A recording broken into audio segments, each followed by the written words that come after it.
Welcome back to Variologies. My name is Dan Calcagno, and today we're going to talk about the two beasts of Revelation. It says in Revelation chapter 13, "Then I saw a beast rising up out of the sea. It had 7 heads and 10 horns, with 10 crowns on its horns, and written on each head were names that blasphemed God." In my opinion, I think this beast represents the Roman Empire. It arises out of the sea of the foreign nations that is alluded to in Revelation 17:15. The heads, horns, and crowns symbolize Roman rulers, and 2 significant dynasties of Roman emperors in the first century were the houses of Caesar and Flavius.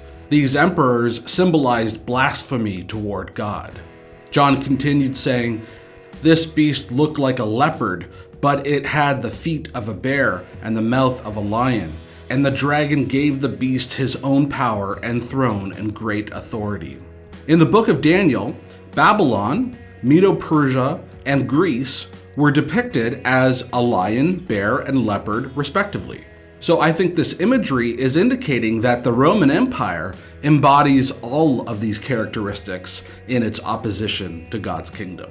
It continues, "I saw that one of the heads of the beast seemed wounded beyond recovery, but the fatal wound was healed. The whole world marveled at this miracle and gave allegiance to the beast."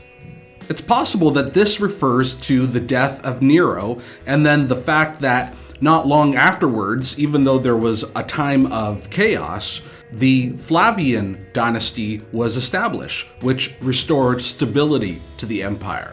They worshipped the dragon for giving the beast such power, and they also worshipped the beast, saying, "Who is as great as the beast? Who is able to fight against him?" This, I think, refers to pledging allegiance to the Roman Empire and is tantamount to worshiping Satan. In fact, Jesus called the Jewish people who were in opposition to God and to the assembly of Jesus a synagogue of Satan. Then the beast was allowed to speak great blasphemies against God, and he was given authority to do whatever he wanted for 42 months. I think this refers to Nero, Vespasian, and then Titus, who all persecuted God's people and desecrated the Holy Temple, and this all took place within that time period in the second half of the 60s of the first century. And the beast was allowed to wage war against God's holy people and to conquer them, and he was given authority to rule over every tribe and people and language and nation. And all the people who belonged to this world worshipped the beast. So this again is a reference to Nero, Vespasian, and Titus, who waged war with the people of Israel. They brought persecution and destruction, and this led to many pledging allegiance to the empire. But then John said, "I saw another beast come up out of the earth. He had 2 horns like those of a lamb, but he spoke with the voice of a dragon. He exercised all the authority of the first beast, and he required all the earth and its people to worship the first beast."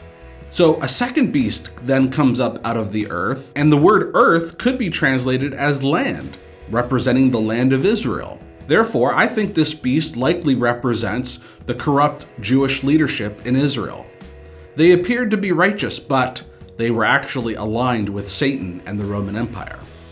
He did astounding miracles, even making fire flash down to earth from the sky while everyone was watching. And with all the miracles he was allowed to perform on behalf of the first beast, he deceived all the people who belonged to this world. So again, this is referring to, in highly symbolic language, of course, the way that some of the Jewish leadership actually drove people to worship the Roman Empire, to pledge allegiance to the Roman Empire. And he required everyone, small and great, rich and poor, free and slave, to be given a mark on the right hand or on the forehead. So I think actually pretty clearly the mark of the beast here refers to sort of the counterfeit of the Torah-based practice, the Jewish practice of wearing tefillin. That is the boxes that Jewish people wear during morning prayers that contain scriptures. Tefillin, it's those boxes on the forehead and on the right hand with leather straps, which contain scriptures, and it's a fulfillment of the verse in Deuteronomy 6:8. But instead of devotion to God, the mark of the beast is devotion to and allegiance to the Roman Empire. We go deeper into what the mark of the beast is and what the number of the beast is in this video here. You can click on this video here for more. Put succinctly, the two beasts of Revelation, I think, symbolize the Roman Empire and the corrupt Jewish leadership, which together both opposed God and his kingdom.